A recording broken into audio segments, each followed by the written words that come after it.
Tengan todos y todas ustedes muy buenas tardes. Reciban un cordial saludo de parte del presidente del Jurado Nacional de Elecciones, Magíster Jorge Luis Salas Arenas, y de la directora de la Escuela Electoral y de Gobernabilidad, Magíster Rosa María López Tribeño. Les damos la más cordial bienvenida a la conferencia del día de hoy con el tema Cambios normativos de la Ley de Organizaciones Políticas, un análisis de su posible impacto. La conferencia estará a cargo del abogado Luis Egusqui Zamora, maestro en Derecho y en Ciencia Política y Gobierno por la Pontificia Universidad Católica del Perú. Cuenta con experiencia en procesos electorales y partidos políticos. Actualmente es oficial de programas en IDEA Internacional, brinda asistencia en temas de buenas prácticas, financiamiento político y selección de candidaturas. Al final de la disertación de nuestro invitado, se leerán algunas preguntas relacionadas al tema, las cuales pueden realizarlas a través del chat de nuestra plataforma Zoom. Sin más preámbulos, le cedo el uso de la palabra. Buenas tardes, doctor Egusqui Zamora. Bienvenido.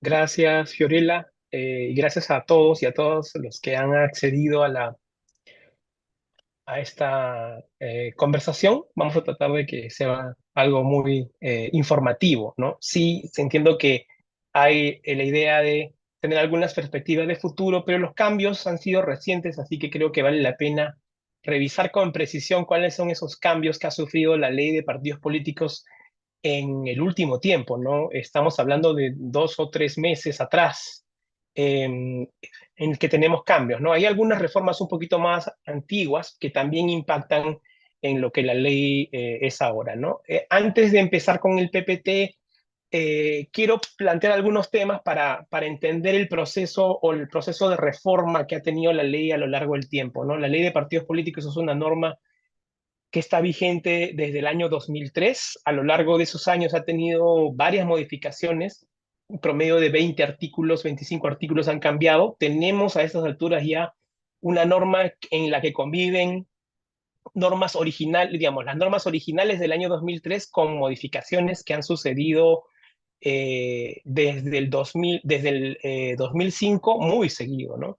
Eh, ¿Cuáles son los aspectos que suelen cambiar o donde podríamos encontrar una moda, digamos, una recurrencia de cambios? Estas recurrencia de cambios se ha producido en los requisitos de inscripción, que hemos pasado por varias olas en los requisitos de inscripción. La ley de partidos nació siendo una ley en la que el requisito de inscripción más fuerte, digamos, más pesado de cumplir por los partidos políticos era la firma de adherentes. Y la firma de adherentes de los partidos políticos respondían a un 1% de los electores que votaron en el padrón en las elecciones anteriores a la inscripción del partido. Estamos hablando de la ley del año 2003. A lo largo de este periodo han ido subiendo a 1, de 1 a 2, a 3, terminamos con 4, luego se volvió a replantear la idea de que debíamos ir a una inscripción no con adherentes, sino con afiliados. Se puso un requisito de afiliados y hemos vuelto recientemente, ahora les voy a mostrar la modificación, hemos vuelto recientemente a 3% del padrón de los que votaron en las elecciones anteriores, ¿no? Entonces esto es un requisito importante, es un requisito pesado, es un requisito que en términos comparativos, si comparamos con otros sistemas políticos, son mucho menos los requisitos que se ponen para la inscripción de candidaturas. Y vamos a ir a una discusión probablemente de si esa es la forma en la que los partidos políticos, o digamos, reducimos la cantidad de partidos políticos, o si eso es como un filtro, ¿no? Vamos a ver además que no es que el incremento del requisito tenga una conexión directa con la reducción de partidos políticos. Es decir, por ese lado no es. La reducción de partidos políticos o los filtros deberían estar colocados en otro lado. Opinión, ¿no? Esto es una opinión. ¿Qué otro tema ha sido materia de cambio constante? Selección de candidaturas. Selección de candidaturas ha pasado por varios modelos, empezando por un modelo un modelo con 3 opciones, y luego ha habido cambios durante la pandemia que han establecido dos modalidades, eliminando la abierta, digamos, y luego de la pandemia o cuando esta estaba por terminar, se introdujeron las PASO, que nunca entraron en operación y nunca se operativizaron, digamos, para llamarlo de alguna forma, y antes de eso fueron derogadas, ¿no? Hemos vuelto a un modelo con tres opciones, vamos a verlo con precisión en un rato más. Otro aspecto que ha tenido muchos cambios ha sido el financiamiento político. El financiamiento político siempre ha sido un asunto complicado, siempre ha sido un asunto que ha tenido y ha ido cambiando. Eh, en el caso del financiamiento político, hemos ido de un sistema en el que la mayor parte de los recursos que estaban incluidos en la norma eran de carácter privado a un esquema en el que se está privilegiando el financiamiento público. Hay más financiamiento público, se ha prohibido el uso de recursos privados para la contratación de propaganda, publicidad electoral, toda la publicidad electoral de radio, televisión, es cubierta por el Estado y además hay partidas de financiamiento para gastos en redes sociales. Esto es una norma de menos antigüedad, digamos, es una norma del año 2017.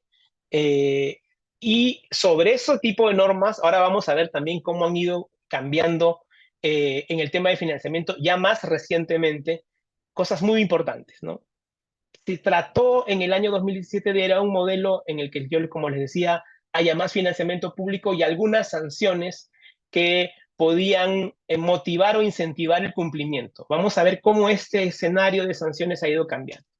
Concluida esta introducción medio larga, quiero comentarles además que desde mi perspectiva, y eso creo que es honesto decirlo, el modelo en general de la ley de partidos políticos tal y como está, ha cumplido un ciclo, ha servido para avanzar determinados aspectos, en otros aspectos ha fracasado rotundamente, y creo que es el momento de empezar a discutir cómo debe cambiar la norma en su, digamos, íntegramente. Ya no podemos ir por parches con la ley de partidos, porque me parece que regula o tiene regulación pensada para organizaciones políticas del siglo XX, ¿no? Pensaba en el comité, en el acta, en el papel, en modos de hacer política también que quedaron atrás, en organizaciones que son menos formales, menos institucionales, no son los partidos del siglo XX, y entonces hay que repensar cómo ingresan los partidos, cómo sobreviven los partidos, cómo se financian,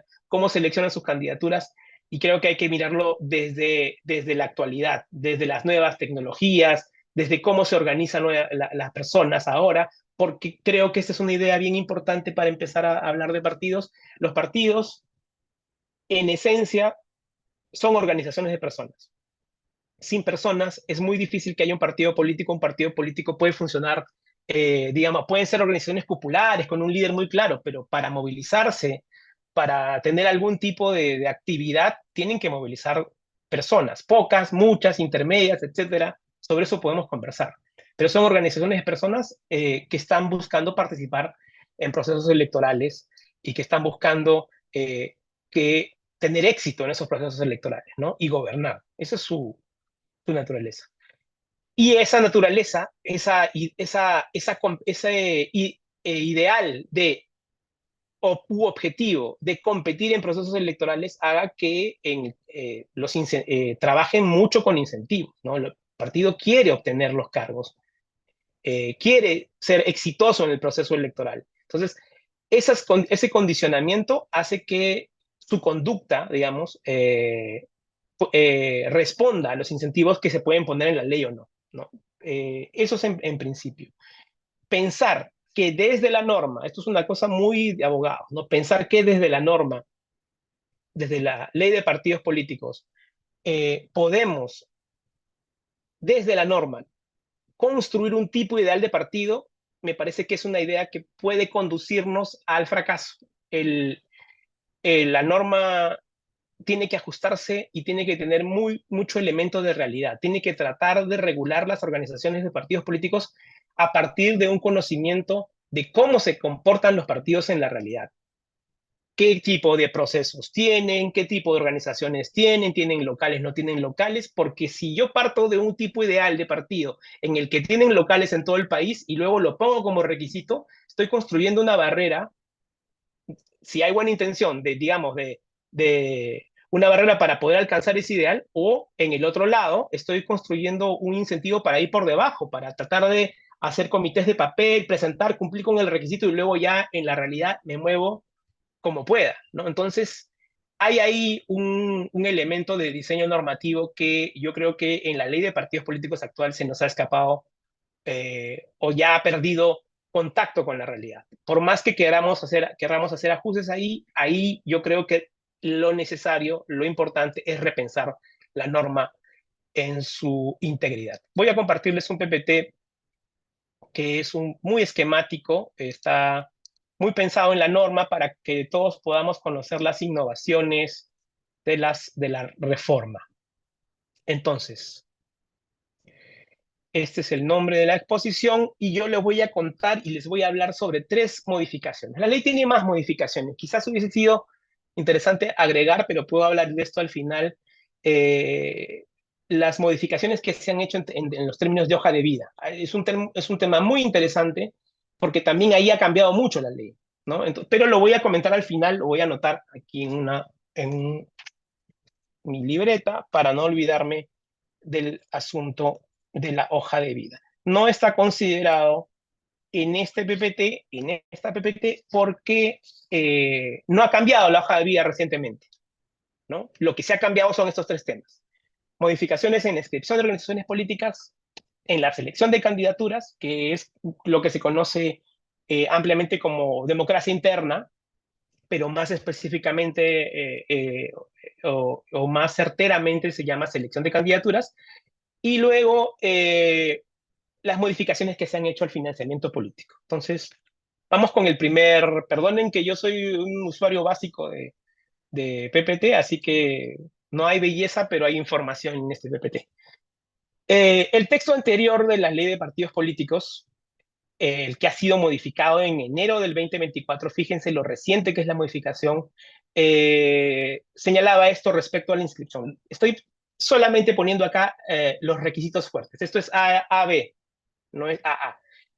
Solo esto estoy poniendo como los requisitos fuertes. ¿A qué estoy llamando requisitos fuertes? Aquellos en los que las organizaciones políticas regularmente encuentran mayor dificultad para cumplir, ¿no? Encuentran mayores, es más costoso en términos de movilización, de organización, en términos, en términos también de movilización de recursos financieros, etcétera. Son requisitos que siempre les ha costado cumplir a las organizaciones políticas y en el proceso de inscripción esto se verifica porque son aquellas en las que, en las que, en las que hay más rebote, en las que o no está completo, o faltan cosas, o se corrigen en el camino, y en las cuales los partidos tienen que subsanar. Entonces, en el artículo 5 se regulaba que los partidos tendrían que presentar actas de constitución de comités partidarios debidamente identificados y además se ponía como otro requisito fuerte la relación de afiliados equivalente como mínimo a 0.1% de los ciudadanos del padrón aprobado en el último proceso electoral.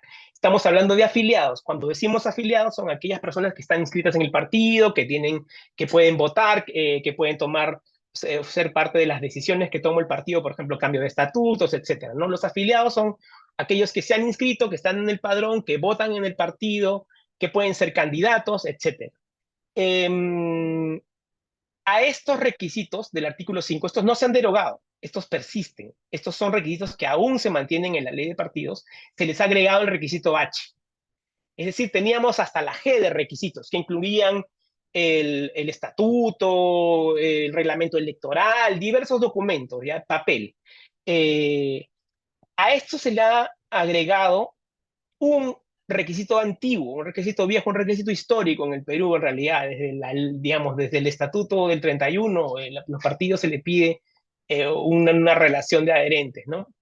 Entonces, la relación de adherentes en un número menor al 3%. Ojo que la ley de partidos, como les dije al inicio, empezó pidiendo 1%, que es un número moderado. Cuando estamos hablando de 3% de los ciudadanos que sufragaron en las últimas elecciones de carácter nacional, estamos hablando de un requisito alto, uno de los más altos. Este requisito histórico, digamos, ha llegado hasta 4%, pero ahora a los partidos se le pide comités, ¿no? En varios lugares del país, con una extensión en regiones, en distritos y en provincias, se les pide 0,1 de los ciudadanos que votaron en el padrón, es decir, como afiliados, 20.000 afiliados, más o menos, y además 3% de los ciudadanos que sufragaron en las últimas elecciones, 700.000 firmas. Y estas firmas además tienen la característica de ser firmas que no hayan utilizado otro partido. Entonces, para poder alcanzar este número, los partidos tendrían que recolectar, presentar al menos 1,5 millones o quizás más, porque el número de firmas que rebotan es alto. El porcentaje de firmas que ya han sido utilizadas y que se presentan es alto, y siempre genera que la presentación de adherentes sea un problema. ¿Cuál es el problema de esto? Estamos pensando desde la norma que establecer barreras altas va a reducir el número de partidos políticos. E históricamente hemos tenido barreras altas, no tan altas como esta. Esta todavía no se ha hecho efectiva. Pero hemos tenido barreras altas y nuestro número de partidos políticos inscritos siempre ha estado cercano a 20. Siempre ha sido 20, 25, 24, siempre han sido muchos partidos, ¿no? Ahora estamos en 30 o algo así y vamos a estar probablemente en más, pero por este lado parece no ser, porque más bien lo que estamos generando es un costo alto para inscribir una organización política, lo que quiere decir que solamente aquellas organizaciones que tengan movilización alta de recursos para recabar firmas a nivel nacional y cumplir con estos otros requisitos, van a poder inscribirse. Y partidos, digamos, o grupo de ciudadanos que quieran constituir su partido tendrán que tener detrás de ellos algún tipo de red de recursos y financiamiento. Es muy difícil para un grupo de ciudadanos que quiere participar en política inscribir un partido, ¿no? Por eso tenemos también el asunto de que aquellos que logran inscribir su candidatura, que logran inscribir su partido, a veces se convierten en vientre de alquiler de gente con iniciativa para la política, pero que no pudo o no ha podido inscribir su propio partido. No, hemos visto de esto mucho. Desde mi perspectiva, aunque parece lógico que los requisitos son más altos, entonces menos partidos se van a inscribir, en la práctica esto no ha sucedido. Más bien, en el año 2020 se establecieron algunos requisitos, desde el 17 en realidad, hasta el 2020 se establecieron algunos requisitos de funcionamiento. Es decir, el partido tiene que presentar candidaturas en determinado lugar, el partido tiene que tener algún tipo de barrera, éxito, superar para poder mantener su inscripción, el partido tiene que presentar candidaturas en elecciones municipales y regionales, se tiene que mantener un número mínimo de inscritos, o sea, de afiliados, ¿no? Y en la medida que cae ese número hasta menos de la mitad, el partido pierde la inscripción. Estos requisitos que han sido incluidos en la norma en el año 2020 han sido de alguna u otra forma en las normas de emergencia que se dictaron para las elecciones que se dieron en medio de la pandemia, suspendidos. Es decir, los partidos aseguraron de que requisitos de funcionamiento no entren en vigencia o no se apliquen para mantenerse la inscripción, porque para el partido la llave de todo del mundo político y su oportunidad de estar vivos y presentar candidaturas es su posibilidad de estar inscritos. Su inscripción es el valor más alto. Para un partido político peruano, actualmente en términos fríos, el valor más alto es ese, ¿no?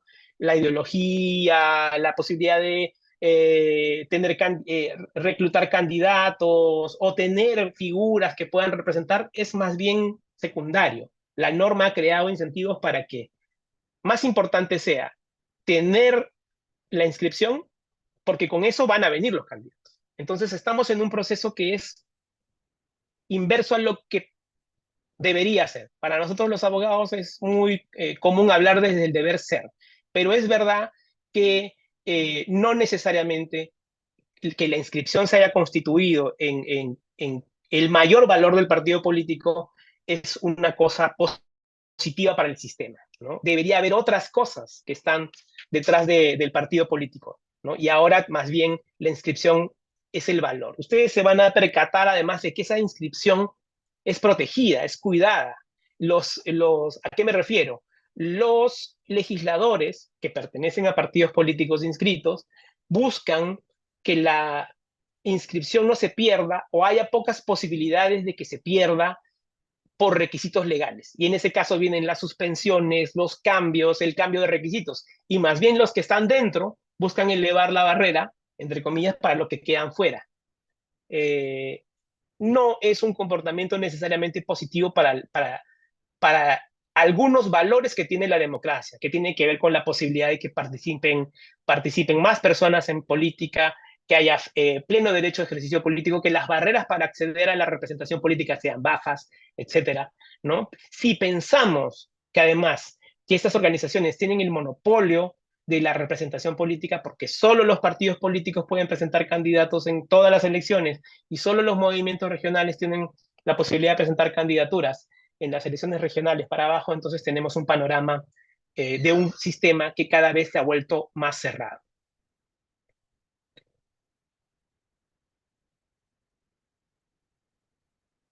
Si tienen alguna pregunta, pueden escribirla, yo voy a tratar de leerla, a ver si me aparece, sobre este punto.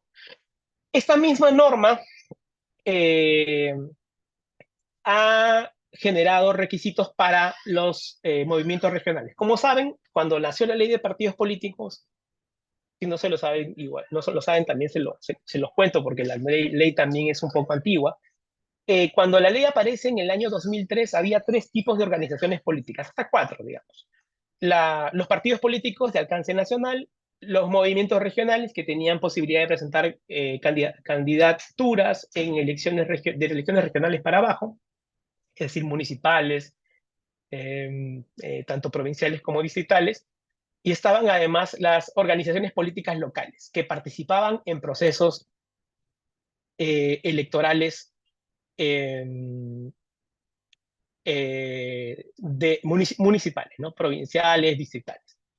En el año 2017, si no me equivoco, me corrige alguien si se acuerda, en el año 2017 se eliminan las organizaciones políticas locales, solo quedan los movimientos regionales y los partidos. La justificación de la eliminación era que se trataba de organizaciones con una vigencia sin vocación, digamos, de permanencia, porque se armaban para proceso electoral con ese proceso electoral se desaparecían, que era difícil hacer seguimiento a su financiamiento político y que eran muy numerosas y generaban una competencia desigual con partidos políticos y movimientos. Entonces, bajo ese precepto se eliminaron las organizaciones políticas locales. Ha habido varios intentos, proyectos, algún consenso en algún momento para eliminar los movimientos regionales. Sin embargo, no ha sido un consenso suficiente como para cambiar la ley. Lo que sí ha podido hacerse es agregar a los requisitos de inscripción estos A y B, que les acaba de aparecer otra vez B y B, A y B, que B y C son acá, que de la ley de partidos políticos, del artículo 17, agregarle además el requisito de firma de adherentes, pero con un porcentaje un poco más alto que el de partidos políticos. Esto se justifica, bueno, los partidos les piden 3, a los movimientos le piden 5, pensando también en que las circunscripciones son más pequeñas y entonces un número que se ajusta mejor o que pueda ser más representativo es el 5%. Sin embargo, en la misma argumentación que les presenté para partidos políticos, funciona también para movimientos, ¿no? Esto, la idea, y esto se ha manejado en algún momento en algún proyecto de ley que ha presentado el Jurado Nacional de Elecciones para modificación de la ley de partidos políticos, era equiparar a los partidos y los movimientos y hablar de partidos políticos nacionales y partidos políticos regionales. Y con eso generar una serie de requisitos similares, obligaciones similares y además buscar que entre estas organizaciones para procesos electorales se puedan construir alianzas, se pueda articular. Esto en la idea de integrar la representación. En la realidad, esta integración no ha sucedido. Los apoyos de los movimientos políticos, los movimientos regionales, organizaciones políticas más de base, digamos, se producen y se realizan de manera informal. No hay en el Perú, ha habido alianzas electorales, pero las alianzas por fuera del sistema son las que no, más funcionan. Ninguna alianza en el Perú ha logrado garantizar solidez y acuerdos de largo plazo, ¿no? Pero eh, priman las alianzas informales, así como la economía priman las organizaciones informales, sucede igual en la política, ¿no? Prima el acuerdo informal, un acuerdo que no está inscrito. En el Perú, por ejemplo, a pesar de que la ley lo contempla, no se han producido fusiones de partidos políticos. Esas figuras que suceden en otros lugares, más bien aquí se dan de manera informal y son más bien acuerdos entre líderes, ¿no? Habría que ver también cómo esos tipos de acuerdos se reduce, digamos, la burocracia para que se logren ese tipo de acuerdos. Ese tipo de acuerdos entre líderes, entre organizaciones, de apoyarse en un proceso, de ser gobierno, etcétera, son acuerdos y son decisiones que no son negativas en sí mismas, ¿no? Más bien pueden llegar a ser muy positivas porque articulan organizaciones de diverso tamaño, llegan a determinadas regiones, etcétera. Eso no debería estar por fuera, debería ser algo que pueda formalizarse, promoverse, incentivarse, ¿no? Sin embargo, acá no tenemos eso, más bien ahora como los requisitos para la inscripción son altos y son más altos para los movimientos regionales, lo que hay aquí es un desincentivo a construir ese tipo de organizaciones, ¿no? Sin embargo, como les señalaba, la argumentación se mantiene, ¿no? No necesariamente por este lado reducimos y ni vamos a hacer que los movimientos regionales sean menos. Lo que vamos a tener probablemente es que sea más caro, con lo cual solo determinados grupos que puedan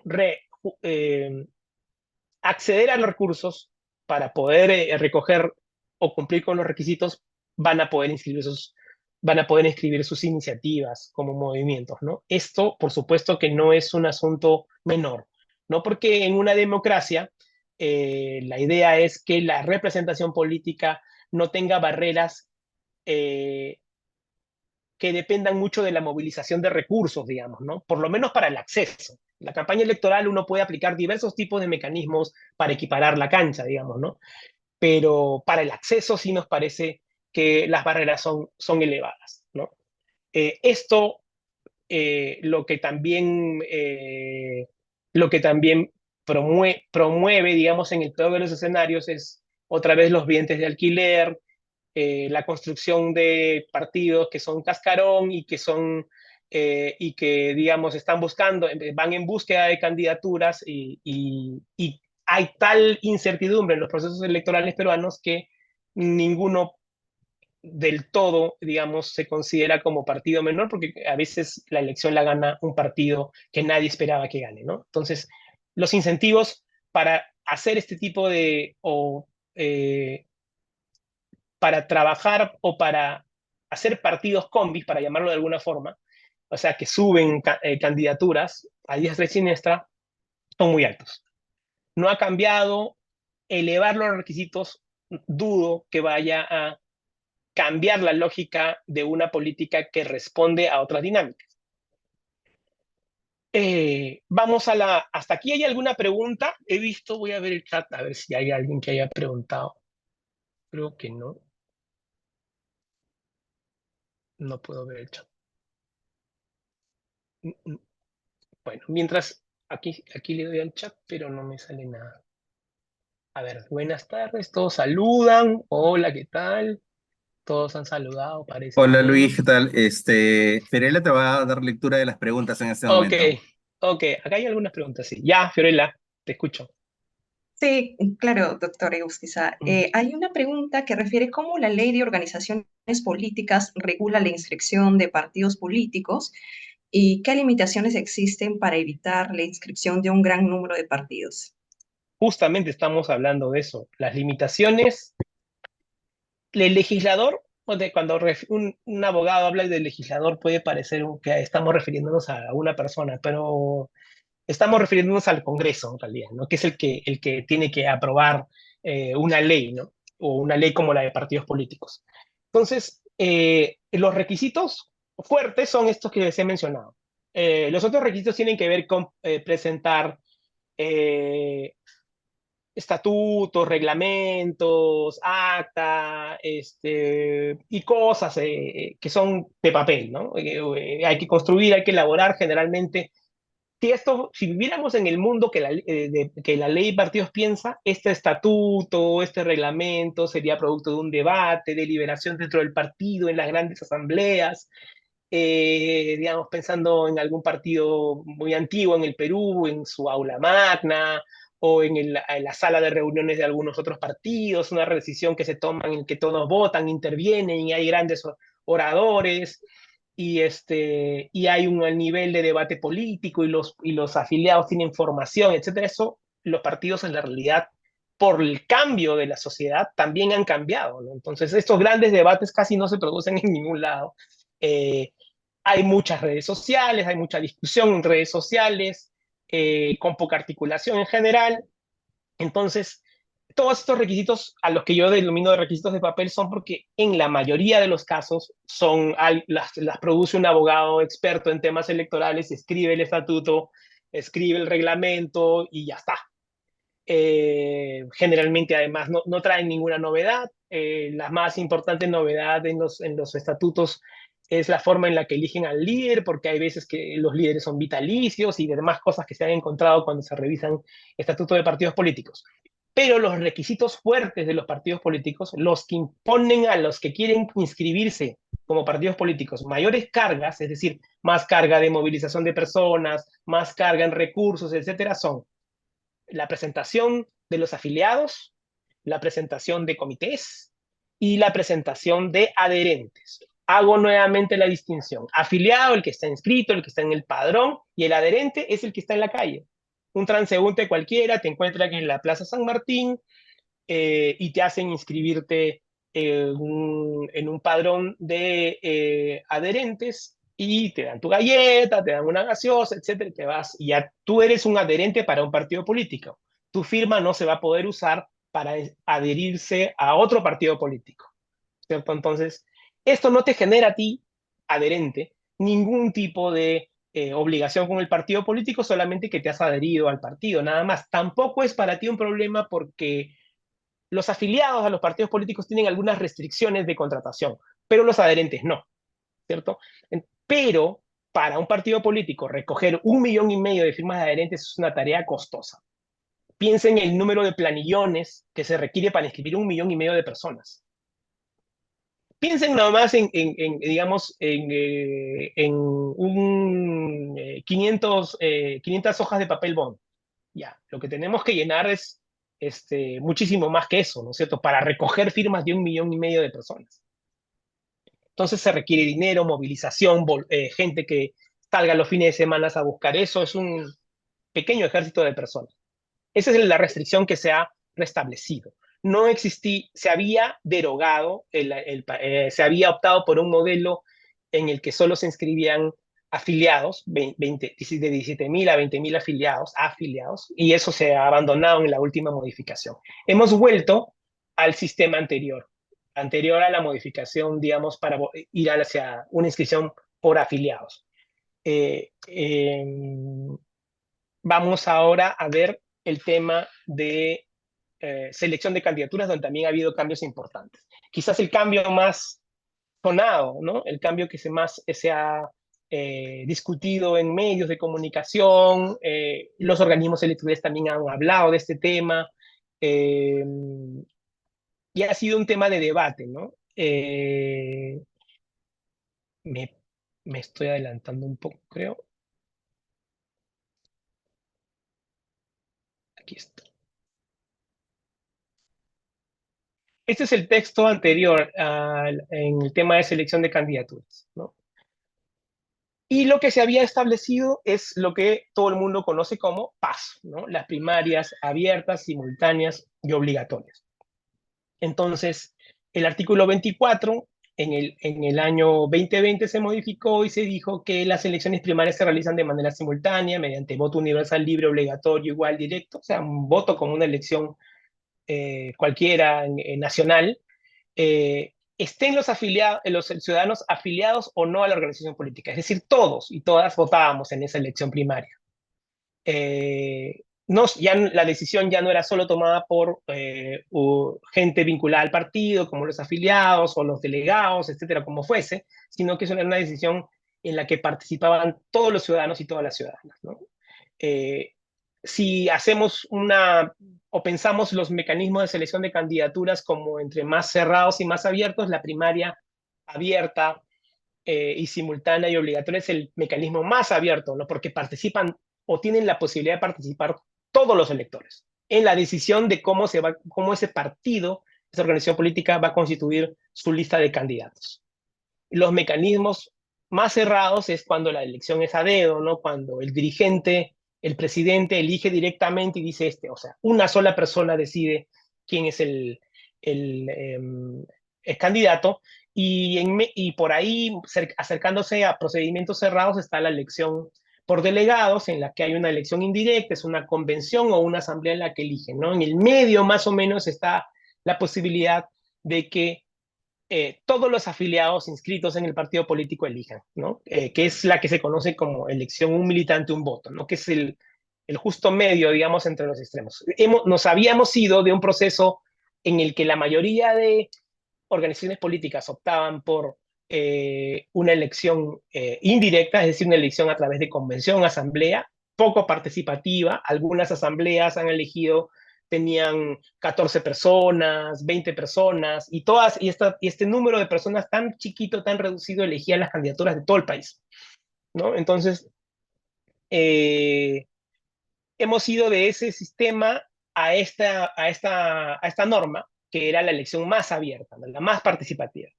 Es posible que en la aprobación se haya buscado, lo que se buscaba es generar mayor participación, mayor competencia en los partidos políticos, etcétera. Sin embargo, eso también es opinión, parece que moverse desde un sistema tan cerrado, tan cupular como tenemos ahora, a un sistema tan abierto, este, podía tener poco futuro, ¿no? Porque, como les señalaba al inicio, los partidos políticos, son elementos que los partidos políticos protegen, digamos, ¿no?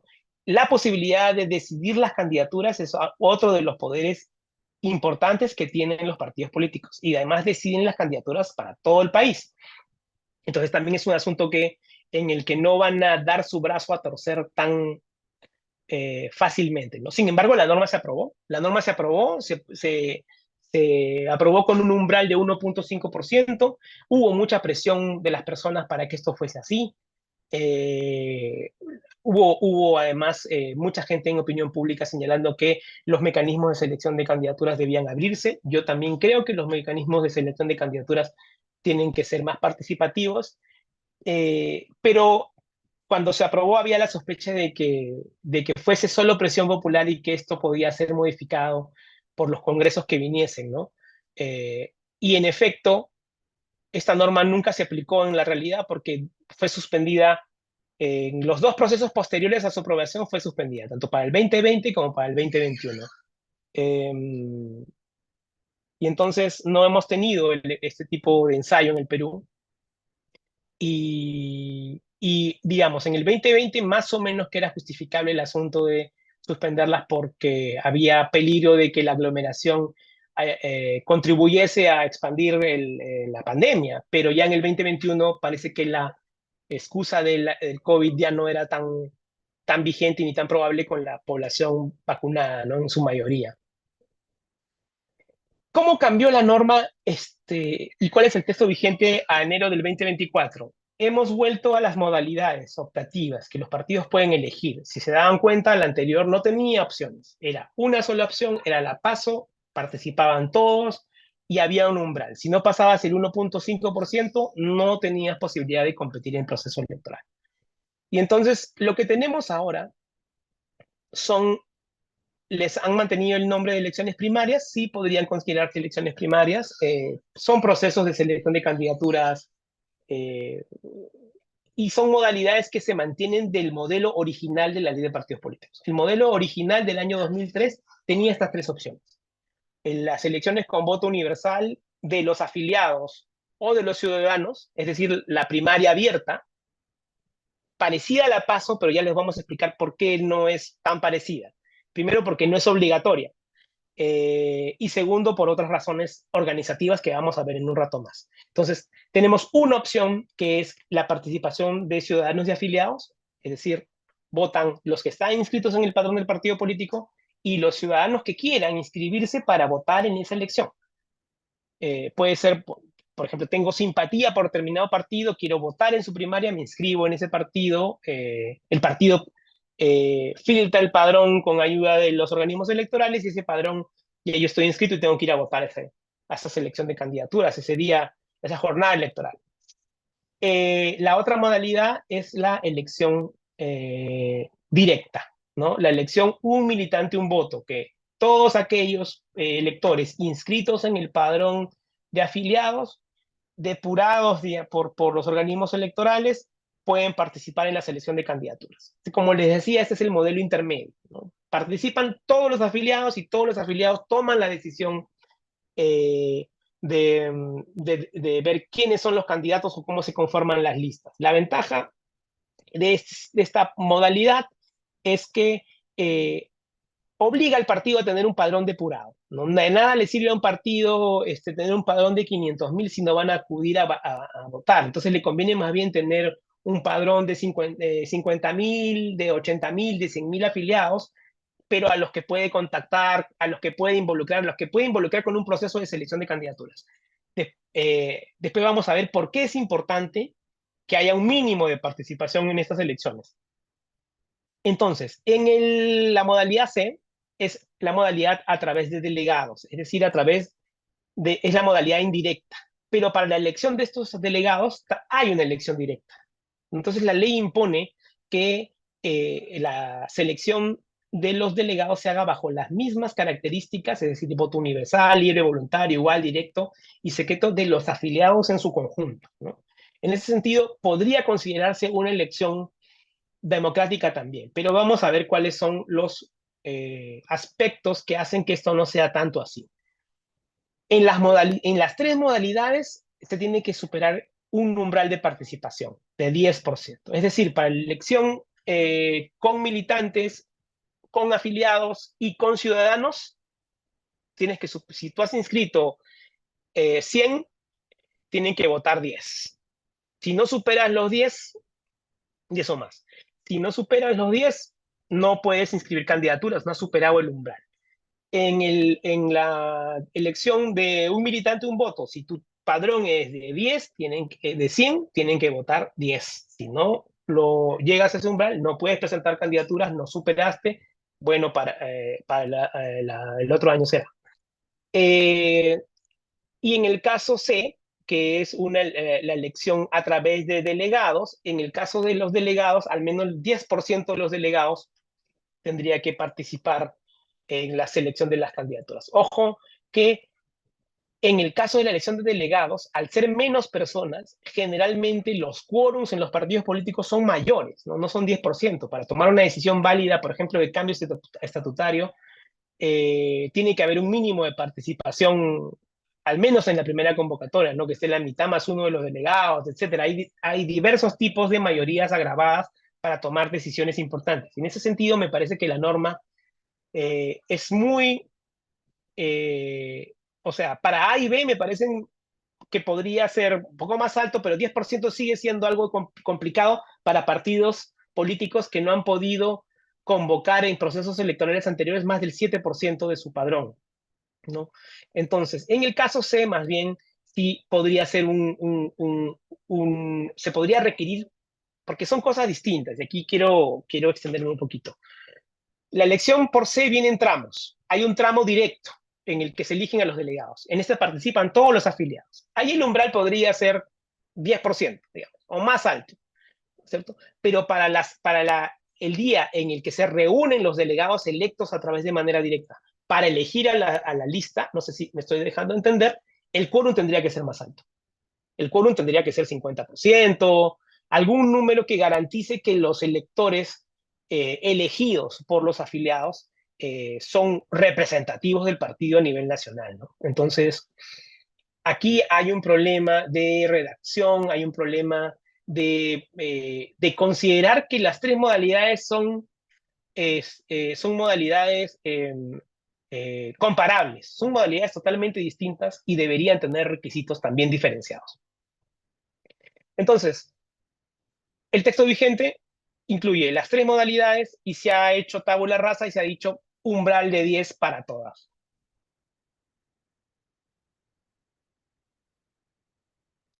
Voy a ver si esto...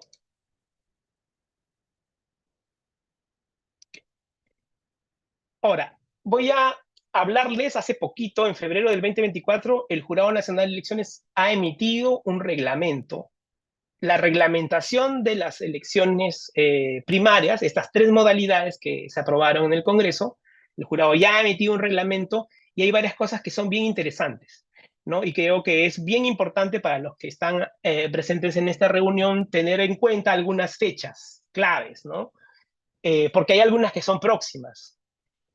A través del reglamento, el Jurado Nacional de Elecciones ha dicho que las organizaciones políticas que van a poder presentar candidaturas en las primarias a través de esas tres modalidades que les he mencionado, tendrían que contar con la inscripción en el ROP hasta el 16 de julio del 2025.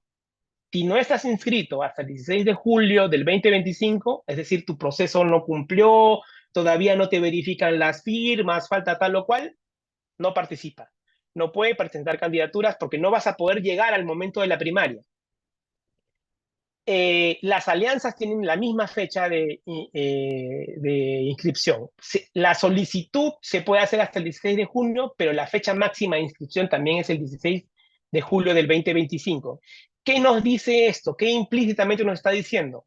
Que las alianzas van a elegir o tendrían que decidir un mecanismo común para la selección de candidaturas. A veces eso funciona, a veces no funciona. Es un asunto que tendríamos que hacer la consulta al jurado y ver cómo el jurado también va a resolver la selección de candidaturas a nivel de las alianzas. Esto es bien importante porque, dadas nuestras reglas, solo los afiliados pueden participar en primarias y por lo tanto hay un plazo, porque la afiliación tiene que ser de un año anterior a la elección primaria y por lo tanto ese plazo se vence el 16 de julio de este año. Entonces, todo aquel ciudadano afiliado, ciudadano que quiera participar, tendrá que haberse afiliado al partido o haberse cambiado de partido por el partido que quiere postular el 16 de julio del 2024. Es decir, estamos marzo, abril, mayo, junio, julio, en 4 meses. En 4 meses todos esos cambios se van a tener que haber producido. Si no se han producido, o se quedan en el partido o no, o que en el que estuvieron inscritos, o si no tenían inscripción, no van a poder participar a través de primarias. Podrán ser designados directamente, porque hay un número que es designado directamente que puede ser invitado, ¿no? Lo que se conoce como los invitados. Pero ojo que para presidente de la República no hay invitación. Tiene que ser elegido a través de uno de estos tres mecanismos, ¿no? Entonces, hay otros detalles interesantes en la reglamentación. La organización política que opta por la modalidad A. ¿Cuál es la modalidad A? La modalidad A es la elección en la que participan ciudadanos y afiliados, ¿no? Ciudadanos y afiliados. El padrón de esa elección incluye entonces a los que están inscritos en el partido, pero también a la gente que se quiera inscribir para votar en esa elección. Entonces el partido es el responsable de recoger esas solicitudes, entregárselas a los organismos electorales, que se haga la verificación de que en efecto esos ciudadanos existen, tienen DNI, están claramente identificados, pero además cualquier problema con la participación de esos electores es una responsabilidad del partido, de la organización política. no será entonces la construcción del padrón, que es un elemento clave en cualquier proceso electoral, más si es un proceso extendido, una responsabilidad. Es decir, las deficiencias que pueda tener ese padrón no serán responsabilidad de los organismos electorales, sino del partido político. Otro elemento importante, tratándose de la modalidad C. ¿Cuál es la modalidad C? La más usada, la más popular, la que todos los partidos, la mayoría de partidos elige, que es la modalidad indirecta, es decir, la modalidad que se realiza a través de delegados. Entonces, en esta modalidad de delegados, eh, es el primer tramo, digamos, la primera parte, que es la parte en la que todos los afiliados eligen a los delegados, es responsabilidad del órgano central partidario. Es decir, la hace el partido, con la plata que tiene, con el dinero que tiene, con los fondos que tienen, se eligen a los delegados. Hasta ese punto, hasta ese primer tramo, no hay responsabilidad organizativa de los organismos electorales. Si el partido quiere, facultativamente, si le da la gana, digamos, él puede invitar a la OMPE para que pueda hacer la asistencia técnica, lo puede ayudar para hacer esa elección. Pero ojo que no es responsabilidad organizativa. El órgano electoral central, así como está escrito en el reglamento, es el órgano partidario. Y por lo tanto, en la primera etapa de la selección de candidaturas a través de la modalidad de delegados, en esa primera etapa en la que votan todos los afiliados, esa elección nacional que incluye la participación probablemente de 50.000 personas, 100.000 personas, 500.000 personas, la que el partido haya declarado que es su base de afiliados, no es responsabilidad de los organismos electorales. Entonces aquí hay un asunto complicado, ¿no? Porque esta elección va a existir o va a tener elementos probatorios de que sucedió desde más o menos la segunda etapa, que es cuando los organismos electorales son comunicados del resultado de esa elección. Es ahí, en esa segunda etapa, ya cuando se produce la elección de delegados, es decir, ya la indirecta, ya solamente llegan los delegados, los afiliados ya votaron. En ese momento entran los organismos electorales y lo organiza la OMPE, junto con las otras modalidades en una misma fecha, como está señalado acá. Entonces, acá tenemos otra vez un panorama complicado para la elección indirecta. No nos olvidemos que, y lo reitero, esta es la elección más usada. Los incentivos ahora en la norma son para que la modalidad C sea más usada todavía, porque los umbrales son menores, porque cumplirlo es más fácil, mucho más fácil que los otros mecanismos. Y sin embargo, en la primera etapa vamos a tener poca certeza de cómo se dio ese resultado, de cómo se produjeron esos procesos electorales, porque la participación de los organismos electorales es menor, es facultativa. Van a ayudar a hacer el padrón, van a tener un rol sobre la inscripción de candidaturas, van a hacer la depuración de los candidatos, que todo cumplan, pero el proceso electoral, el día de la elección, la forma en la que un proceso electoral de carácter nacional, así sea de 50.000 personas, se da en la realidad, de eso no va a haber, no, o no tenemos hasta ahora certeza, ¿no? Porque estamos viendo acá que la conducción es del órgano electoral central, ¿no?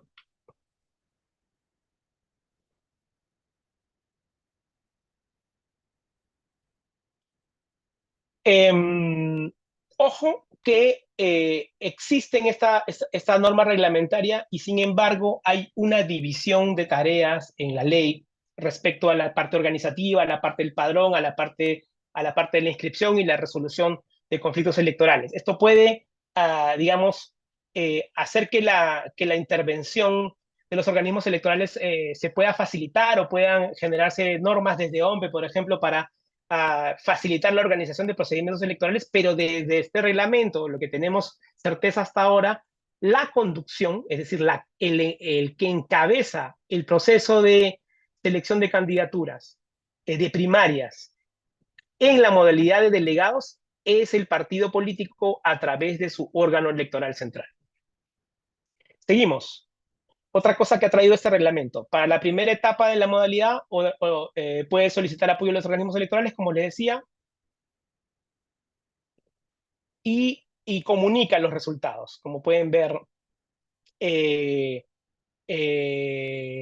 para que los organismos electorales puedan disponer y tener el padrón y construir el padrón ya para el segundo tramo de esta elección indirecta.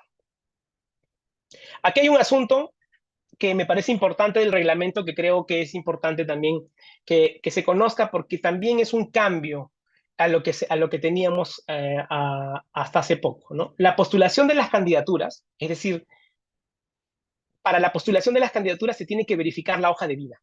Y la verificación de la hoja de vida se va a hacer en la primaria. El jurado electoral especial y luego, en segunda instancia, el Jurado Nacional de Elecciones van a fiscalizar, verificar, excluir y otros asuntos que provengan de omisiones o de condiciones que harían inelegible al candidato. Este proceso se va a realizar durante las primarias, es decir, no ahora en el proceso de inscripción, ¿no? Y la ley señala, ahora no lo he incluido para ahorrar espacio, que justamente de eso, ¿no? Se hace en las primarias y este proceso no se realiza ya, se excluye este proceso en el momento de la inscripción. Esto me parece positivo porque tenemos más tiempo. Hay un tiempo previo al proceso electoral donde todo está polarizado, con candidaturas ya corriendo, que se produzcan exclusiones, aumenta el estrés, aumenta la tensión sobre el organismo electoral. Si la decisión se toma antes, en un proceso previo, cuando todavía no hay candidaturas fijas y se hace para las primarias, las exclusiones por inexactitudes de la hoja de vida o por algún otro impedimento generan menos costo en términos de imagen del proceso, que no haya participantes que consideren que han sido excluidos injustamente, ¿no? Porque eso arroja una complicación y arroja dudas en general sobre el proceso en su conjunto, ¿no? Que le hacen mucho daño al proceso electoral. Hemos pasado por momentos en los que ha habido exclusiones, en varios procesos, y estas exclusiones han generado cuestionamientos al proceso y al rol de los organismos electorales, que deberían ser, y ahora van a ser, digamos, deberían tener sede en otro momento y no durante el proceso electoral, donde ya hay algunas cartas sobre la mesa, candidatos, expectativas, encuestas, gente que ya decidió su voto, apoyos, alianzas, etcétera, ¿no?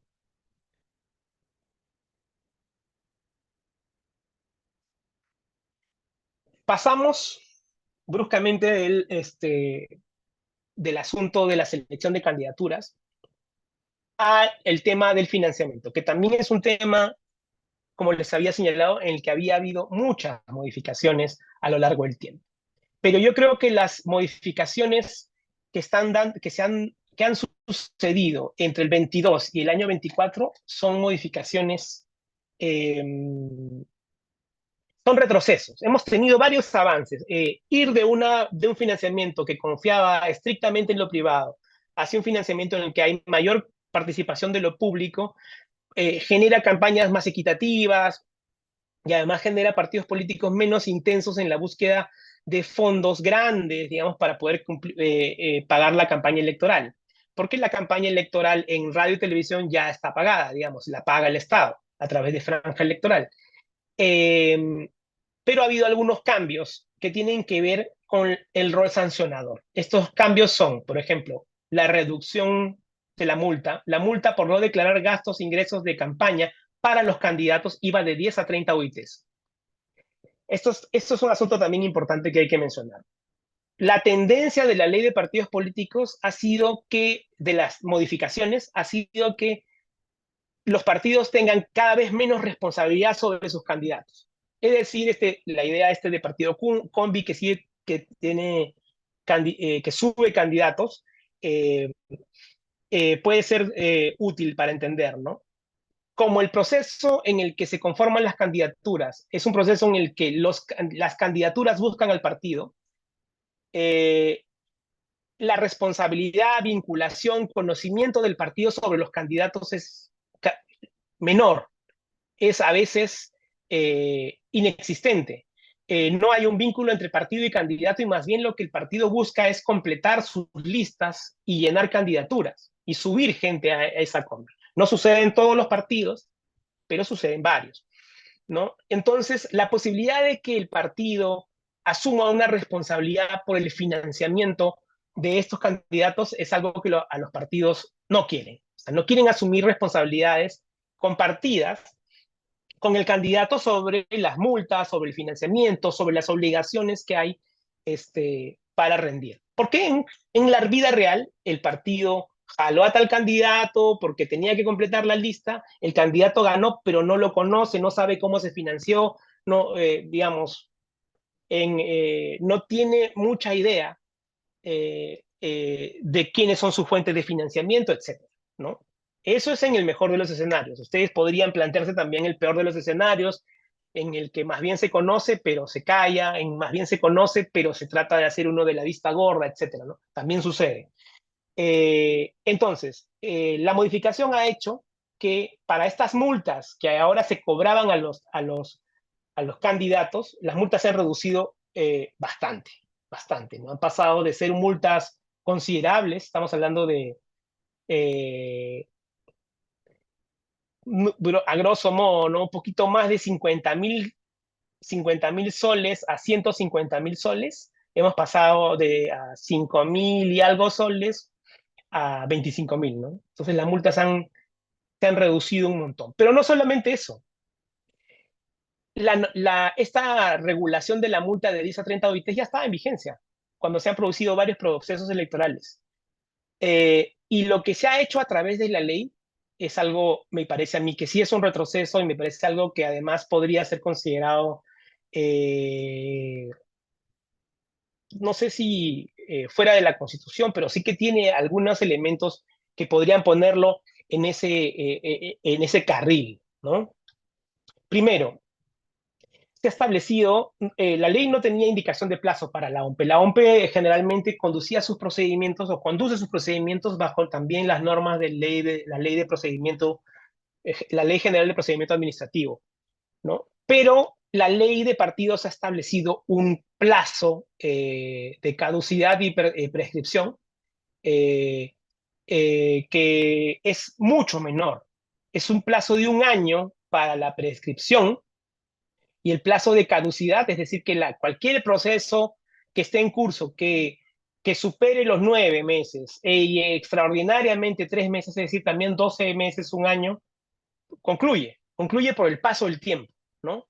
Primero, el primer caso de la prescripción es ya no se puede exigir. Pasado 1 año, si se cometió una falta, si se cometió algún tipo o hubo un fondo ilegal, o fuera o de una fuente no permitida, pasado 1 año ya no se puede exigir, queda subsanado. Y en el caso del que el procedimiento haya empezado, el procedimiento se puede demorar 9 meses.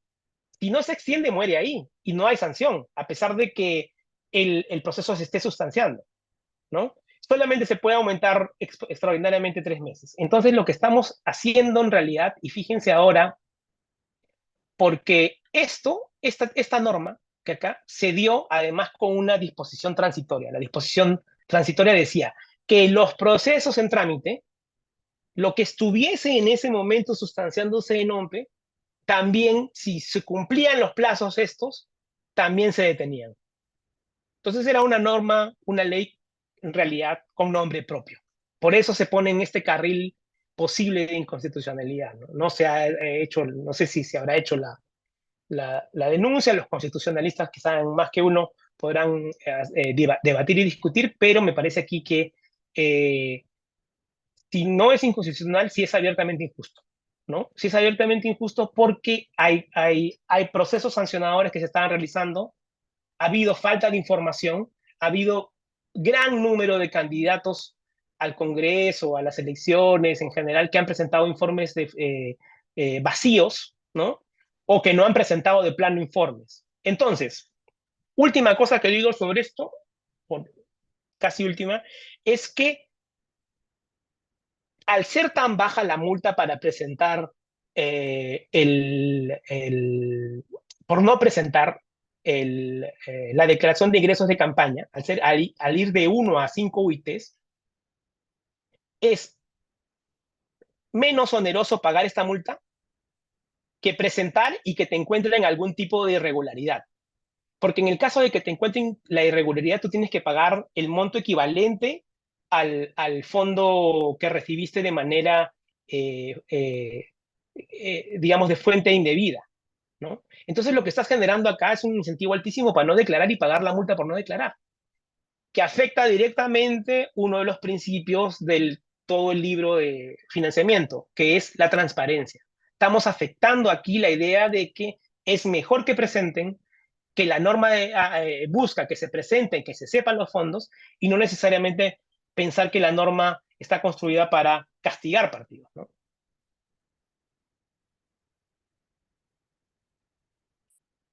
Otro tema que ha sucedido también en el 2024, y es que hasta 2024, hasta este año, había un artículo, el artículo 36C de la ley de partidos políticos decía que cuando una organización política no pagaba su multa, se congelaba su ficha del registro. Es decir, no podía cambiarme de nombre, no podía inscribir a mi dirigencia, no podía inscribir a los miembros de mi órgano electoral central.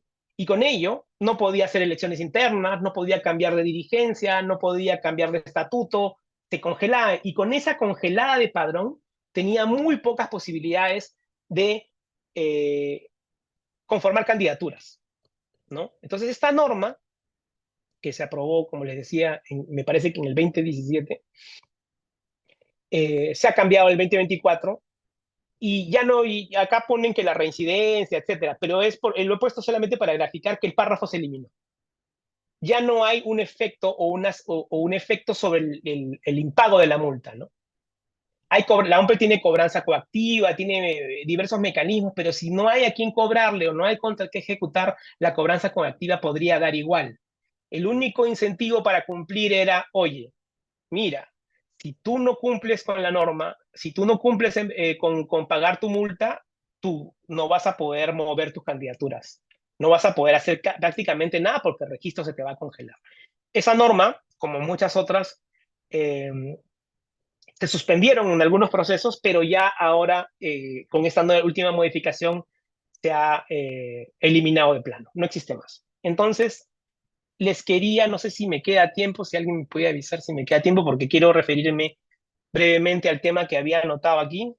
Doctor, nos quedan unos pocos minutos para Ok, proceder a hacer algunas consultas al mejor público. vamos a las preguntas entonces. Y luego ya, si hay tiempito, les cuento lo que pasó con la hoja de vida. Perfecto. Una de las preguntas que encontramos de parte de nuestros participantes es si considera que el modelo de la ley de partidos políticos ha cumplido un ciclo. Totalmente, ¿no? Lo dije al inicio. Está pensada, como les decía, para organizaciones del siglo XX. Todavía se verifican comités que existen en la realidad, una dirección, ¿no? Todavía se hace eso. Y en realidad, cada vez la forma en la que las personas nos organizamos es como esta, ¿no? Ahora, digamos, buscar un local para juntar las 30, 35 personas, no sé cuántos somos, no, somos 116 en este momento, eh, sería físicamente muy complicado, ¿no? Porque tendríamos que juntarnos en un espacio grande y todos tendrían que acudir a ese lugar, pero este espacio, por ejemplo, de deliberación que tenemos es virtual. La ley no establece reglas para espacios de deliberación virtual, asambleas, etcétera, ¿no? Cómo se cuentan los quórums, etcétera, no. No hay ninguna actualización sobre eso, y más bien estamos pensando que el partido tiene un local, tiene un espacio, tiene salones, enseñan algo. Eso no existe más. Una, Entonces, la norma tiene que ser repensada. Absolutamente cumplió su ciclo. Siguiente una, pregunta. una segunda consulta dice, ¿no? Se dice que hay elementos de diseño normativo que ha perdido contacto con la realidad de las dinámicas de funcionamiento de los partidos políticos. ¿Cuáles consideras que son esos aspectos o elementos? Eh, Creo que la inscripción, ¿cómo se inscribe un partido político? Al momento de inscribir un partido político le pedimos una serie de comités, ¿no? Y creo que en ese aspecto tiene que pensarse mucho más en cómo se organizan ahora los partidos, cómo se están armando las discusiones. Hay que analizar un poco más cómo se mueve el partido en la vida real, ¿no? qué tipo de organizaciones son como las que lo mantienen vivo, ¿no? Que estos son más en realidad reuniones en casa, reuniones establecidas para armar algún tipo de actividad, etcétera. No son reuniones en un local partidario. Los locales partidarios no son la excepción a la regla en el mundo real, ¿no? O otro aspecto que creo que también se aleja de la realidad es pensar que los partidos ahora son organizaciones que pueden movilizar a 500.000 personas, 100.000 personas, etcétera, ¿no? Y estamos poniendo un número muy alto para los afiliados, ¿no? Base, ¿no? Un número base de 20.000 afiliados es alto, ¿no? Comparando con otros otros ordenamientos piden un número base de 4.000, de 5.000, pero nosotros estamos yendo a un número bastante alto de afiliaciones. Entonces, nosotros pedimos ese número alto, pero nuestros partidos todos sabemos que no son eso. Y sin embargo, estamos creando incentivos para que presenten información que es inexacta en los registros. Entonces, tenemos inscritos un montón de partidos que se supone que tienen un montón de afiliados y al final nadie sabe a ciencia cierta de qué tamaño son y cuánta gente movilizan. Aparte del número de inscritos, ¿qué otros requisitos consideraría como los más fuertes o entendidos como los más costosos para poder cumplir con participar en política de parte de las organizaciones y candidatos? Me parece que el número de adherentes es el que han reintroducido y es el más costoso probablemente. Reunir firmas de 1,5 millones de personas es una tarea complicada. Una siguiente pregunta podría referirse a la dimensión de financiamiento político y esta es, Mm. por ejemplo, si considera que las multas bajas son un estímulo importante para que los candidatos y las organizaciones políticas evadan presentar una información financiera o también fuentes de financiamiento ilícito. Creo que son un incentivo alto para no presentar, ¿no? Porque es menos costoso eh, para ellos pagar la multa por no presentar, incluso la más alta, por no presentar, que por ejemplo si encuentran alguna cosa, reponer ese fondo que se recibió de fuente prohibida, ¿no? Entonces, o inclusive, si no, yo no presento, la OMP no tiene que verificar ni que contrastar. O sea, no tienen nada que decirme, ni hacerme un requerimiento, ni nada. No hay nada. Y eso se ha vuelto más barato ahora, ¿no? Bueno, y finalmente, si considera que la inscripción de un partido político es el mayor valor de un partido o de una organización. Para los partidos, Sí. claro. Sí, sí, obvio. En el actual esquema, ¿no? No es algo positivo, es algo muy negativo, porque es que su mayor valor sea poder tener, para llamarlo de alguna forma, la franquicia, la posibilidad de presentar candidaturas, digamos, el permiso para operar la ruta, si los equiparamos a una combi, entonces estamos omitiendo otro tipo de cosas que deberían tener los partidos. Así como la combi debería ser puntual, limpia, cumplir con las reglas, los choferes ordenados, etcétera, en el mundo ideal, si el negocio fuese otro, en el caso de los partidos políticos, si lo más importante en la inscripción, y vamos a poner toda nuestra priorización en eso, reclutar candidatos, conectar con esos candidatos, tener una relación con la ciudadanía, tener un conjunto de ideas que convenzan a un grupo de personas, eso se vuelve menos importante. Lo más importante es, tengo la inscripción y, como les señalaba, no voy a generar candidatos a partir de la gente a la que organizo, sino que los candidatos van a venir a buscarme porque tengo ese valor, ¿no? Ese valor de la Bueno, inscripción. bueno, doctor Egusquiza, Mm. lo invito a dar entonces unas palabras finales respecto a la temática de nuestra exposición por el límite del tiempo. De acuerdo. Está levantando la mano, me parece, A Evangelina ver. Maita. Sí, pueden fijarse porque Evangelina Maita levantó la mano. Pero bueno, eh, no, simplemente comentar esto y otro.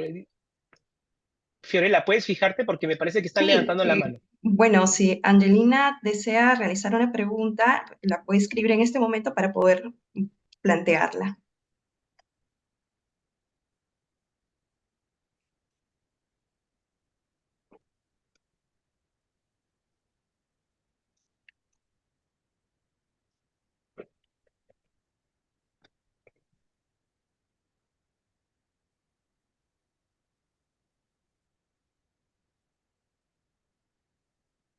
Bueno, hasta el momento no, más bien tenemos la pregunta de Elías Rojas. Ujú. Dice, si los partidos tienen plazo para inscribirse hasta julio del 2025 y los que quieren ser candidatos tienen que ser afiliados, perdón, al 16 de julio del 2024, ¿cómo se determina el año de afiliación del candidato si su partido se inscribió después del 16 de julio del 2024?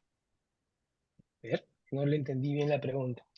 Es un poco inexacta la pregunta. Ujú. Bueno, si los partidos tienen plazo para inscribirse hasta julio del 2025 y los que quieren ser candidatos tienen que ser, me parece que más el motivo de la pregunta es relacionada hasta cómo son los plazos determinados para poder participar en nuestras nuevas elecciones.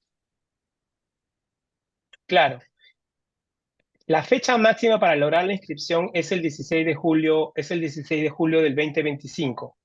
Solo que los afiliados hasta el 16 de julio del 2024 pueden postular. Lo que pasa es que hay normas que se dan para los partidos que se inscriben en el límite, con lo cual se permite o se establece cómo es que estas personas se va a calcular el tiempo de afiliación de los afiliados, ¿no? Sale una norma específica para regular eso. Hasta donde tengo entendido, ha sucedido en el año del 2020 y del 2021. Ok, perfecto. Esa sería la última pregunta que tenemos, ¿Mm? doctora Egusquiza. Me parece que sí. Sí, acá en el chat. Por Mm. motivos de tiempo, me gustaría que de repente nos pueda compartir sus impresiones finales respecto a la temática. No, agradecerles mucho la invitación y nada, cuenten con nosotros, sobre todo con Idea Internacional, para lo que se necesite, se estimen las actividades que se desarrollen a través de la escuela, ¿no? Que siempre está generando esos espacios de diálogo, conversación e información tan interesantes. Así que les agradezco mucho. Gracias, doctora Egusquiza, por su participación en el día de hoy con la temática que hemos desarrollado de parte de la Escuela Electoral y de Gobernabilidad del Jurado Nacional de Elecciones. Agradecemos su participación, así como la participación de todas y todos los que nos acompañen. Los invitamos a revisar nuestras redes sociales y a seguirnos a través de nuestra página web. Finalmente, también los queremos invitar a que puedan llenar la encuesta que se va a presentar al final de nuestra sesión. Gracias a todos. Muy buenas tardes. Hasta luego. Hasta Gracias. luego.